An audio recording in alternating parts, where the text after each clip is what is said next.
Bienvenue sur la 3W Congo Suisse TV. Nous vous saluons de partout. Vous êtes toujours les 4 tendanciers Carlos Kabala. Un grand merci à nos fidèles internet. Un grand merci aussi premièrement à mon boss de tous les temps, Maître John en tout cas. Bon retour, on est en Suisse, on n'a pas en Suisse déjà, pourquoi pas à celle qu'on appelle la première dame Misha, première dame Malinga Zurich. Je le dis et je le confirme, la patronne. Un grand merci aussi à la fanatique, tout le sommet, vous avez bien, on a Paris, on a naturellement beau. Merci aussi à celui qu'on appelle l'héritier, mon coup, pardon. En tout cas, pour moi, je dirais aujourd'hui réel merci, plaisir, premièrement à celui qu'on appelle Jésus-Christ de Nazareth. Donc, parce que, dans la fierté, où il a m'invité dans un monde très cher, pendant un élo, en tout cas, il y a mis la bénédiction. Donc, celui qu'on appelle Frère Alliance, en tout cas, parcours, on a eu vraiment, les amoulaïs, en tout cas, à Zalaki, na Kinshasa, par rapport à Talon, par rapport à F, les Jésabel, tout Panza. Ça on a eu pour qu'on va les lots on se demandait mais comment comme là en tout cas quand on nous les lots pour découvrir ensemble avec mon équipe HD 5h du temps à la zone maté. Merci aussi à celui qu'on appelle de tous les temps donc Noëlla Bangala, je le dis et je le confirme en tout cas immortel. Donc merci, sans plus tarder je demanderai à la régie en tout cas moi les mains pour comprendre notre télé internet, surtout à mon boss, celui qu'on appelle Maître John de Switzerland, sans plus tarder, HD Bilem.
Merci fidèle internaute, comme je vous avais dit à mon introduction, donc je suis là avec un adorateur, un bateau. Par exemple, on peut s'appeler Kabouana, un message à frère Alliance, merci. Premièrement, on a respect de l'invitation. Merci, Talakna Kabela, le parcours de la frère Alliance, pour aller s'appeler Noua.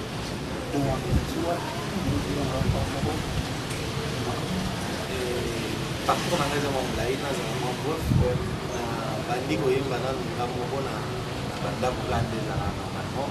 Après cela, il y a eu beaucoup dans l'église. Après, beaucoup dans l'église, on a dit que ça n'a pas été après, il y a eu beaucoup dans l'église.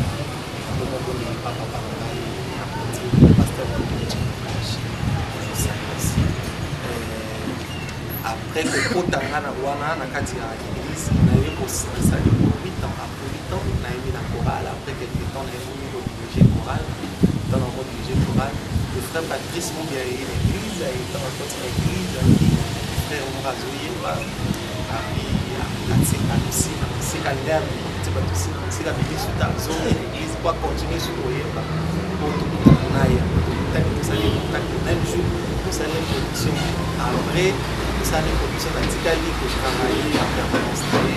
Après quelques temps, on a eu le pasteur de Fonds-Ciel, un studio moi-même, et puis les voix des semaines pour voilà, mais après, c'est là qu'il y a une casse, et puis ça les dit au moment où ils sont ensemble. Est-ce que tu as instruit à dire que on a pas trois séries? Peut-être que va appeler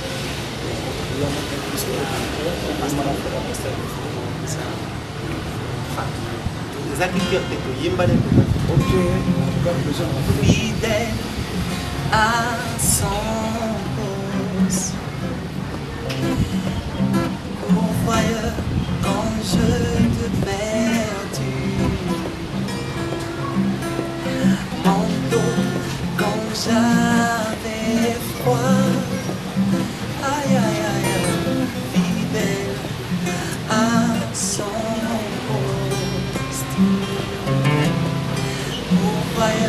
quand je te perdu, il était mon manteau quand j'avais froid. Merci,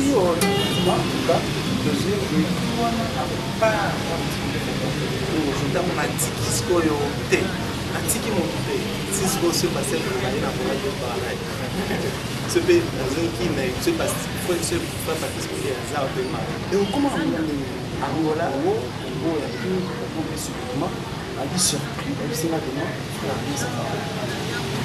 Angola n'a pas réputation. La communauté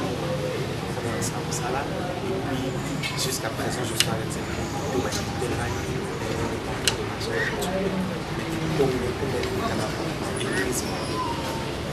jusque-là, relation une très bonne relation, très bonne relation.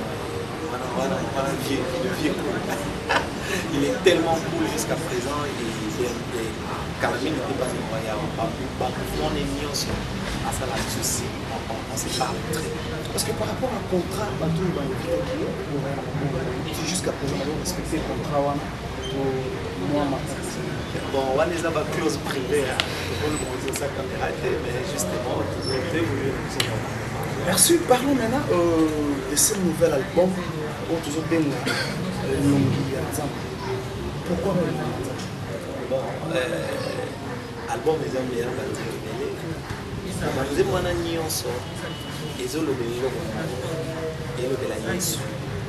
alors, banzemo nyonso ezolobela yesu mpo yesu aza centre ya culte oyo nyonso yesu aza te eza culte te ekomi cultisme, c'est-à-dire quoi yesu aza centre ya album oyo yango lokola yesu ye nde aza centre. Or soki tolingi tomona nzambe fo totala yesu mpe tomoni nzambe, c'est-à-dire quoi et quand on parle de elongi ya nzambe nous présentons elongi ya nzambe po mwasi na ya nzambe. Parce que nous, vraiment, ce petit corps, on a plaisir à la télé, on a dit tout le monde à la mission. Nous songeons au direct par rapport à la génération des employés, par rapport à la crise de nos bateaux, parce que nous avons fait chrétien, compte de vos communautés, c'est une position, on a mis en place. Bon, personnellement, là, je n'ai pas vraiment de précision. C'est une personne qui a de l'occultisme. Pas ça. Je ne peux pas parler de quelque chose dont je n'ai pas de précision, dont je n'ai pas de précision. Parce que tu le sais, il y a plusieurs ici, il y a plusieurs livres, il y a plusieurs Zamba va journaliste, c'est pas ça. Merci pour l'instant.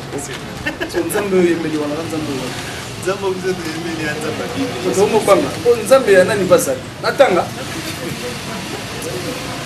te nzambe ana nayebi ete tokota tozevote sikoyo titre ya album na biso moni ya nzambe sikoyo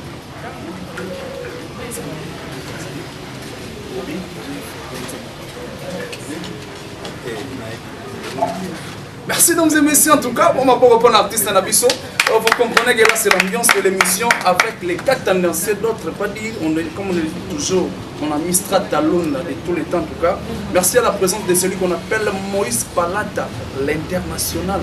Je l'appelle l'international parce que son leader aussi est international de toi. Merci en tout cas. Album est un style. Tozana Nzambe, Tozana Tolesa Nzambe, Tozana Awa, Tozana Champion, Tozana plus haut, Tozana encore, Tozana Likambo Nzambe, Tozana la seconde, Tozana plus haut, Tozana encore et encore, Tozé enfin Tozana na nzembo mosusu ya suka wa ingénieur na radio ya likambo Nzambe. Merci. Est-ce que par rapport à la réalité que vous faites dans le monde, par rapport au artiste pour le monde, est-ce qu'il y a des gens, des chansons où nous créons par rapport à la réalité? Vous savez combien la partie bon, personnellement, Nzembo va créer. C'est Nzembo comme créé, c'est comme créé donc. Nzembo va créer. Nzembo Nzambe est à Pesa. Nzambe a Pesa Nzembo. Nzambe a Pesa Nzembo parce que de bon il y a la nature. La nature, ton Bible de la nature, ton monde a la nature. Donc la Bible parle de la nature, la Bible parle d'elle-même. C'est-à-dire, donc Nzambe a la nature, c'est-à-dire la Bible qui doit nous prêcher. Nzembo, inspiration nyonso base na boka. Ce moto motala Nzembo par rapport à ndeto fandi na oboya ko na zonga ndako. Na ingénieur na ngai alataki boye ataki ni wana Nzembo na Nzambe. Merci frère Alias en tout cas. Je vais faire un message à Nzambe. Moi extrait wana message à Nzambe pour ça. Ta photo ba.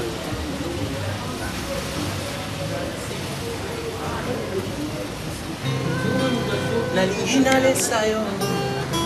Nalingi nalesayo.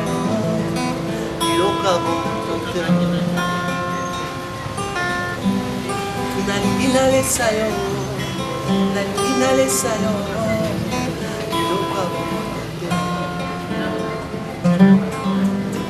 Abraham alambela yo, opambola yo, ngai nalingi nalesayo. Moïse alambela yo, opambola yo, ngai nalingi nalesayo. Nalambeli mabibebo na ngai, yango nde masandoli ngai nalingi nalesa yo. Yawe nalingi nalesa yo, nalingi nalesa yo.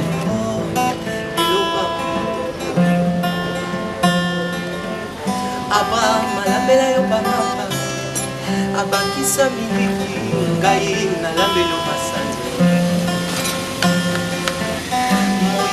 Alambela yo banyama, akumbela yo misuni, ngai nalambela yo masandi. Je t'en prie Seigneur, nalingi nalesa yo, nalingi nalesa yo.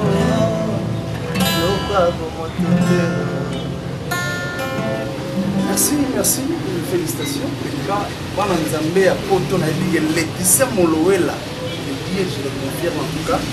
F Oyo. Osenga soutien plutôt, osenga pe soutien. Pour Nzambe tout ça. Nayebi ki album mais ça déjà en souka. Avec Adadi Pro. Donc les deux sourires en plus, on a vu Laetitia Molowela, la mère mabita motema bene na Zurich wana. Charlotte Chalamama. Le cher Mousino garde-robe, nous allons voir notre Tonino Mousino garde-robe, pas dans un est vraiment top de l'Unianzama. On les aura juste des particuliers de nous. En tout cas, félicitations. Je m'appelle Mère Oyo, on a une question moi au conseil. Ma frère en Christ, elle va regarder le départ.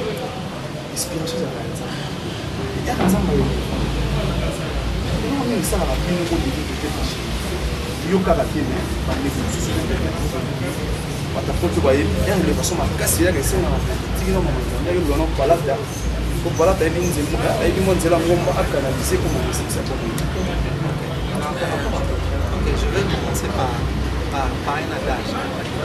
Adage, le problème, ce n'est pas d'arriver au sommet. Le problème, c'est de savoir se maintenir au sommet. C'est-à-dire, on a se maintenir dans le sommet, il faut la mentalité, il faut la connaissance. Connaissance, dans le sommet, connaissance, dans le le problème, où ils en ont mis pour la bâtiment.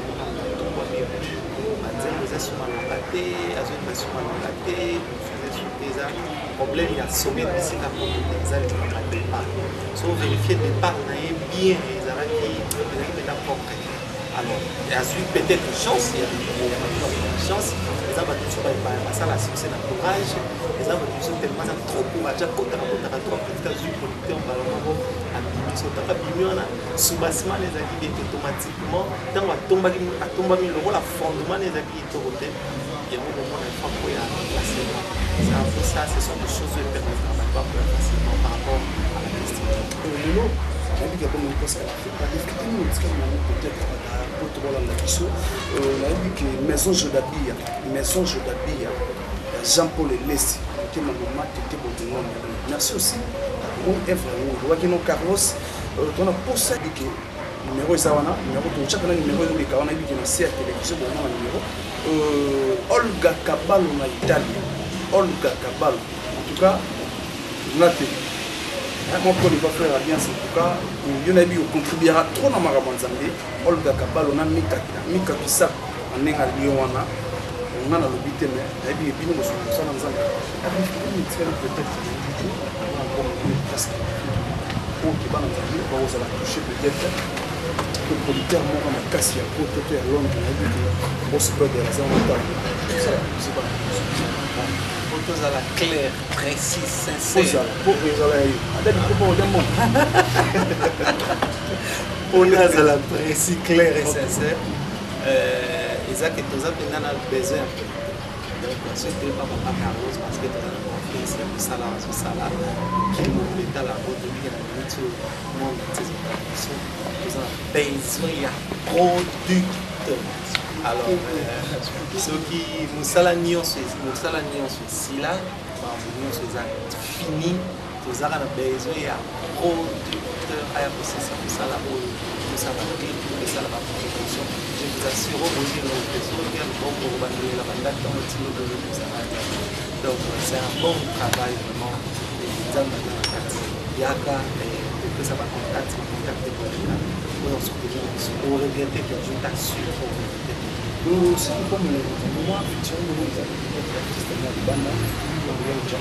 bon, personnellement, la salle est featuring, on a une conviction sur la featuring. Justement, déjà, on a dit moi en portugais, on a une ligue de grands artistes et on a ça. On a dit moi portugais pour. Je demanderai une question, je ne sais pas, à la télé, mais en tout cas, Hardy, vous avez bien sur HDV. Hardy, en tout cas, pour ça, la featuring, il y a erreur révélée. Je ne suis pas un donneur de leçons, pardon, mais juste une précision. Ces erreurs m'ont au bateau de nous. Nous avons un problème, nous sommes artistes. Nous avons ceux qui, surtout particulièrement, nous avons commencé à succès. Nous pouvons continuer à chanter de guitare. Comment nous pouvons composer une forme et un succès. Et puis, nous avons un problème, c'est ceux qui ont commencé à succès. Tout le monde a succès. Troisièmement, ceux qui ont commencé à succès, tout le monde ce n'est pas mauvais. Mais tout doit être le fruit de la conviction. La Bible dit, ceux qui ont le fruit de la conviction, c'est les sous. Alors, il faut que vous ayez convaincu certainement qu'il faut que vous comme ça. Alors, l'image de l'idole,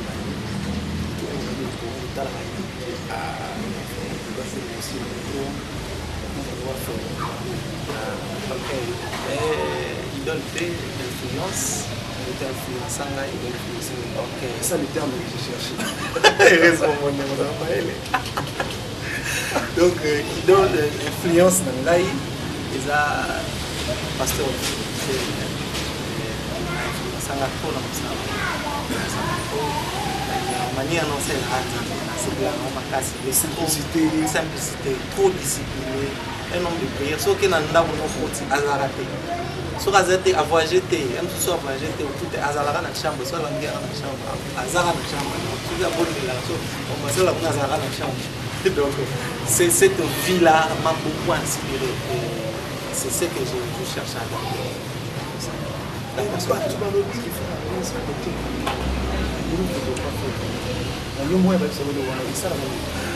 bon pour une petite histoire à la frère Guilain Zaï na bando mbaka on te quelque kala penza na yeba ka kilente te nemba kandi bo nga na yeba ka abana ka nemba nga mais ce qu'on a 2 minutes donc faut baptisme bien ya zunga na église zunga ko zanga frère te dans album ya alléluia alléluia golo kuma ma hymne wana na côté pas frère baptiste so bat bon moya déjà mutu moya na nzela pia ngambongo après oyimbi bien na bon mwana mutu wana na tika lo yebite ngasi una comprendre ya bamona mais après ngambongo sikoyo ne j'ai pas compris Jean petit le loba pesa ngamutu mona te comment il après quelque temps wana siko bango ba bino mais siko ezale ke ngada na oyemba bo alors tout temps faut baptiste le rôle parce qu'ils s'ensemble se ressemblent to yokutana na yeba frère tout le monde a besoin de tout le monde va voir non non personnellement non mon voix c'est ressemblant te va voir il y a des fins alors pour ce qu'on a pour se guiser ensemble tout dans 2 minutes moi je chante comme ça lui aussi il chantait comme ça. Ok, merci fidèle internaute, nous sommes arrivés presque à la fin de notre émission donc nous chutons déjà. Merci à mon équipe qui va me accompagner aujourd'hui, un grand merci. Premièrement, celui qu'on appelle les cordons, donc Statalunda de tous les temps. Merci aussi à Noëlla Bangala, donc merci à la présence, donc l'international Moïse Palata, donc déjà, Kalaming était dans le plateau, na biso ya Congo Suisse TV, donc vous voyez, remerciement à tout à Zurich, Mika Kissa, qu'on a Lyon, Judith Mouna, Casquette, on est au Motopamba, grâce Chikoko, l'artiste, donc merci aussi à celui qu'on appelle Mère Misha, en Zurich, un grand merci à Tina de Zurich et Lama, donc représentante de Lama en Zurich, sur le qui est à Boakayo. Merci aussi à celui qu'on appelle Sébaré Teacher. Merci à Michel Moumou, Didier Kibalabala, Cyril Full Option, les grands caméramans en Zurich. Merci aussi à Chil Mungwa. Donc, malgré Moussala Nzambe, Bokima Mamo Libanga. Mais nabi ki bateau ba idarayo na nenga police ba ali bana Nzambe balinga ko aider F ya Nzambe. En tout cas, ce bazali botanga bon problème. Nangi na réanimer bateau babo aider biso lisusu. La réanimation hein. Merci. Et dans Libanga te na réanimer ba balamra balala. OK, merci. Alors c'est Olga Kisako na Italie. Toza penda na besoin ya maboko na business maboko na bino c'est Mika Kisako na Lyon. Il pas na Lyon. Donc moi na Lyon, toza na besoin ya aide na bino, mère Misha, maman Misha osonga batebele, toza na besoin na yo na Tatiana Taylor la patronne. Maman Suzy Niekese. Toza penza pe na besoin lisungi na yo album et comme ils a fait prêt et toza na besoin na yo Lito Sing toza pe na besoin na yo Estromae Michel toza pe na besoin na yo Tatiana Taylor toza penza na besoin ya loboko na yo et puis enfin Sœur Mifi la patronne. Merci donc je dirais un grand merci à la réalisation Arbi Agade Pro. En tout cas, merci aussi à Papa Lopango. Donc, le seul artiste qui a la film, en tout cas, prochaine émission de Ozane dans plateau. Merci. Pour moi, je dirais un grand merci à mon boss, Maître John, pour bien l'ingaraboye. boss maître John de Switzerland grand maître thème ya Misha via Sipeli na parler en tout cas to kabona na melo moko boye ya elongi na Nzambe avant to koma wana na ibike contact siko mambe bien na mon place na numéro na yo to ya manager na yo à tout c'est ils ont mais important c'est ça que communication les gars na communiquer numéro na ngai eza 00244 913 99 81 07 00244 913 99 81 07 sur nous on a Facebook obeti Allianza Cornelio yango wana ba contacts nanga directement tozali na suba désolé kapé na sewana pour mona ngo pote bo maman Misha tozana besoin lisingi na bino. Merci, un grand merci à la réalisation. Si vous avez aimé ce beau plateau, en tout cas, je le dis Mutambuni Bakoko Yalunda, Charles Seleto, Seigneur à Lyon, Mutambuni Bakoko Yalunda, donc Posta Dilson, patron, mon patron, Bangoyo, Yolinga Babengo patron, Salami, soit 5 000 $. Moïse Palata, donc, pour le monde, on a Gilles Mundeke de tous les temps, donc, fondé Liakis. Un grand merci aussi à my doctor, Dr. Sacha. I'm here, I'm working for our targets. You know, when you take a trip, you go to the US state. I told you something. I'm here, I'm working. Voilà, docteur, dans la Sacha, tout ça, on est pour comprendre les internationales. Donc, merci. Merci à la réalisation. Donc, on a dit qu'il y a un plateau de Bino pour Kamba, on est bolingi na nenga Nzambe. À part, en tout cas, bye bye. Prochaine émission.